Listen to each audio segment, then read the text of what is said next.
Chapter 15 of The Street of Seven Stars. This recording is in the public domain. The Street of Seven Stars by Mary Roberts Rinehart. Chapter 15. Christmas Eve in the salon of Maria Theresa. Christmas Eve with the great chandelier recklessly ablaze and a pig's head with cranberry eyes for supper. Christmas Eve with a 2-foot tree gleaming with candles on the stand, and beside the stand, in a huge chair, Jimmy. It had been a busy day for Harmony. In the morning there had been shopping and marketing, and such a temptation to be reckless with all the shops full of ecstasies and the old flower women fairly overburdened. There had been anxieties too, such as the pig's head, which must be done a certain way, and Jimmy, who must be left with the portier's wife as nurse while all of them went to the hospital. The house revolved around Jimmy now. Jimmy, who seemed the better for the moving, and whose mother as yet had failed to materialize. In the afternoon Harmony played at the hospital. Peter took her as the early twilight was falling in through the gate where the sentry kept guard, and so to the great courtyard. In this grim playground men wandered about, smoking their daily allowance of tobacco, and moving to keep warm, off-scourings of the barracks, derelicts of the slums, with here and there an honest citizen lamenting a Christmas away from home. The hospital was always pathetic to Harmony.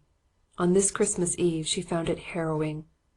Its very size shocked her. That there should be so much suffering, so much that was appalling, frightful, insupportable. Peter felt her quiver under his hand. A hospital in festivity is very affecting.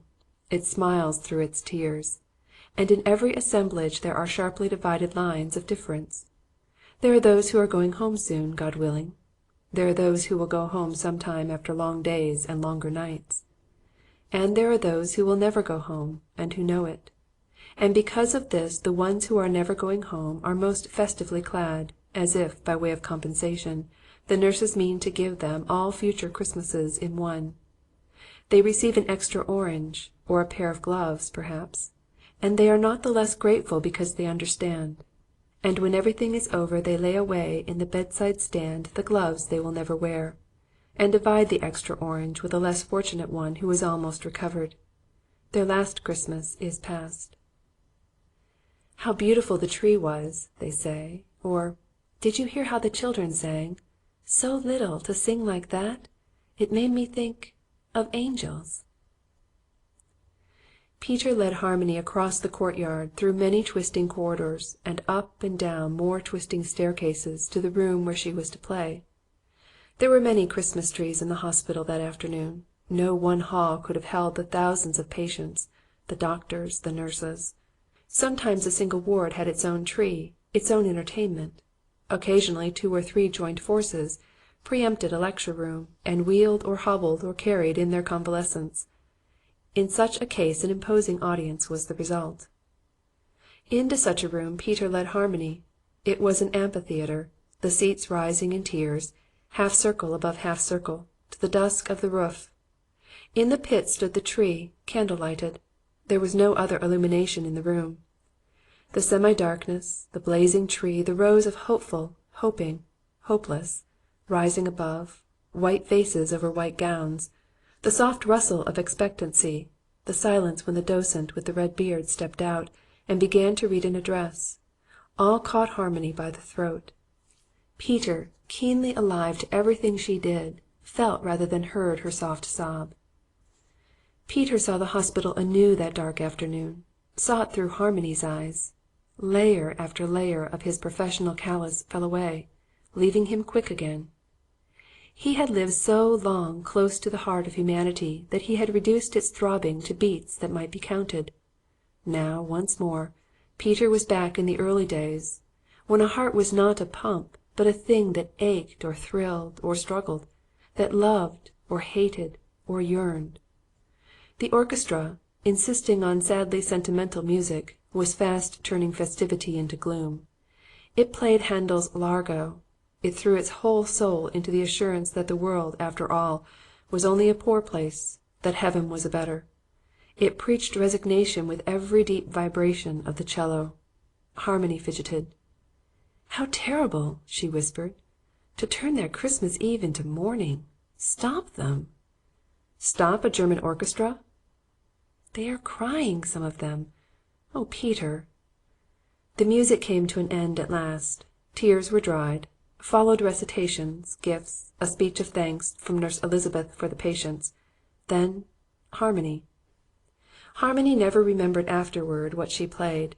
It was joyous, she knew, for the whole atmosphere changed. Laughter came.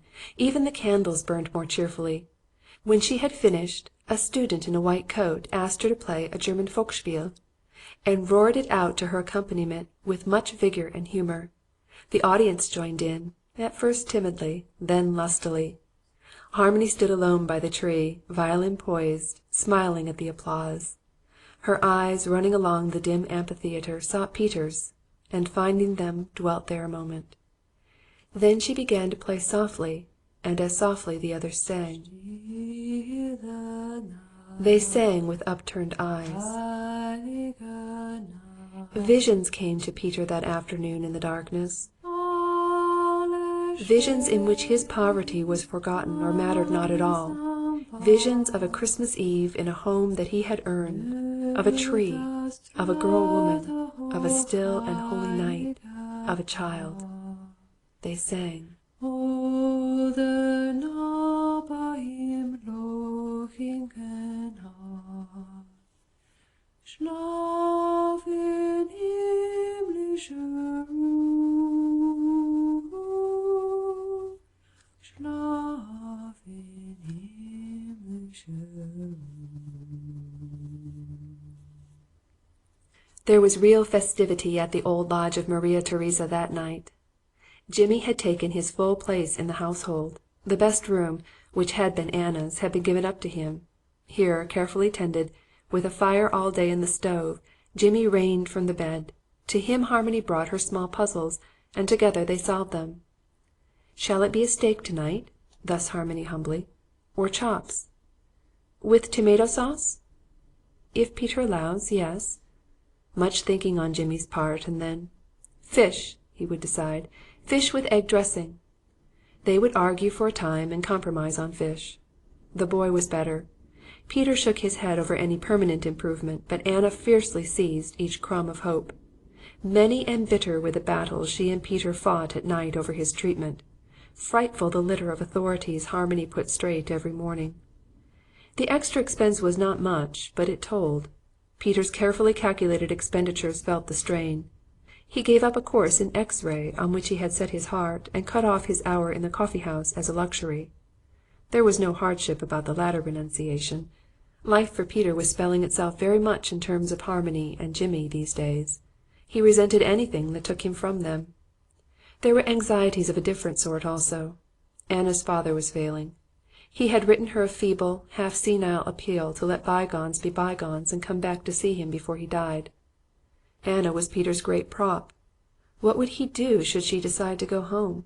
He had built his house on the sand, indeed. So far the threatened danger of a mother to Jimmy had not materialized. Peter was puzzled but satisfied. He still wrote letters of marvelous adventure. Jimmy still watched for them, listened breathless, treasured them under his pillow. But he spoke less of his father. The open page of his childish mind was being written over with new impressions. Dad was already a memory. Peter and Harmony and Anna were realities. Sometimes he called Peter Dad. At those times Peter caught the boy to him in an agony of tenderness. And as the little apartment revolved round Jimmy, so was this Christmas Eve given up to him. All day he had stayed in bed for the privilege of an extra hour propped up among pillows in the salon. All day he had strung little red berries that looked like cranberries for the tree, or fastened threads to the tiny cakes that were for trimming only, and sternly forbidden to eat. A marvellous day, that for Jimmy. Late in the afternoon the portiere, with a collar on, had mounted the stairs and sheepishly presented him with a pair of white mice in a wooden cage. Jimmy was thrilled. The cage was on his knees all evening, and one of the mice was clearly ill from a cake with pink icing. The portiere's gift was a stealthy one, while his wife was having coffee with her cousin, the brush-maker. But the spirit of Christmas does strange things. That very evening, while the portier was roistering in a beer hall preparatory to the midnight mass, came the portier's wife, puffing from the stairs, and brought a puzzle box that only the initiated could open, and when one succeeded at last there was a picture of the Christ child within. Young McLean came to call that evening, came to call and remained to worship. It was the first time since Mrs. Boyer that a visitor had come. McLean, interested with everything and palpably not shocked, was a comforting caller. He seemed to Harmony, who had had bad moments since the day of Mrs. Boyer's visit, to put the hallmark of respectability on the household, to restore it to something it had lost, or never had. She was quite unconscious of McLean's admiration. She and Anna put Jimmy to bed. The tree candles were burned out. Peter was extinguishing the dying remnants when Harmony came back. McLean was at the piano, thrumming softly. Peter, turning round suddenly, surprised an expression on the younger man's face that startled him. For that one night Harmony had laid aside her mourning and wore white, soft white, tucked in at the neck, short-sleeved, trailing. Peter had never seen her in white before. It was Peter's way to sit back and listen. His steady eyes were always alert, good-humoured, but he talked very little. That night he was unusually silent. He sat in the shadow away from the lamp and watched the two at the piano, McLean playing a bit of this or that, the girl bending over a string of her violin. Anna came in and sat down near him. "The boy is quite fascinated," she whispered. "Watch his eyes." "He is a nice boy." This from Peter, as if he argued with himself. "As men go." This was a challenge Peter was usually quick to accept. That night he only smiled. It would be a good thing for her. His people are wealthy. Money, always money. Peter ground his teeth over his pipe stream. Eminently it would be a good thing for Harmony, this nice boy in his well-made evening clothes, who spoke Harmony's own language of music, who was almost speechless over her playing, and who looked upon her with eyes in which admiration was not unmixed with adoration. Peter was restless. As the music went on he tiptoed out of the room and took to pacing up and down the little corridor. Each time as he passed the door he tried not to glance in. Each time he paused involuntarily. Jealousy had her will of him that night. Jealousy, when he had never acknowledged even to himself how much the girl was to him. Jimmy was restless.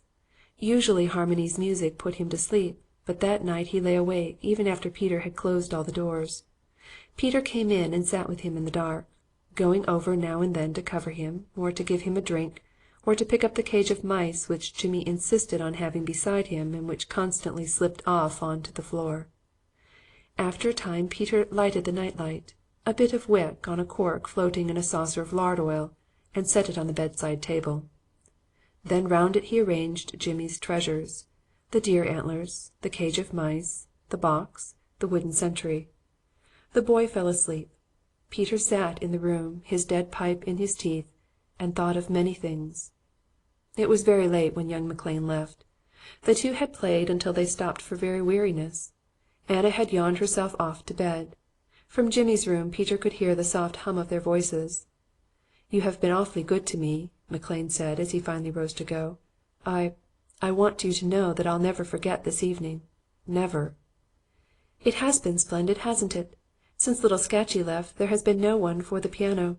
I've been lonely sometimes for some one to talk music to." Lonely? Poor Peter. "Then you will let me come back?" "Will I, indeed? I'll be grateful." "How soon would be proper? I dare say tomorrow, but you'll be busy. Christmas and all that." "Do you mean you would like to come tomorrow?" "If old Peter wouldn't be fussed. He might think—" "Peter always wants everyone to be happy. So if you really care—" "And I'll not bore you?" "Rather not." "About what time?" "In the afternoon would be pleasant, I think, and then Jimmy can listen. He loves music." McLean, having found his fur-lined coat, got into it as slowly as possible. Then he missed a glove, and it must be searched for in all the dark corners of the salon, until he found it in his pocket. Even then he hesitated, lingered, loath to break up this little world of two. "You play wonderfully," he said. "So do you." "If only something comes of it. It's curious, isn't it, when you think of it? You and I meeting here in the centre of Europe, and both of us working our heads off for something that may never pan out?" There was something reminiscent about that to Harmony. It was not until after young McLean had gone that she recalled. It was almost word for word what Peter had said to her in the coffee house the night they met. She thought it very curious, the coincidence, and pondered it, being ignorant of the fact that it is always a matter for wonder when the man meets the woman, no matter where. Nothing is less curious, more inevitable, more amazing. "You and I, forsooth," said Peter. "You and I," cried young McLean. Chapter 15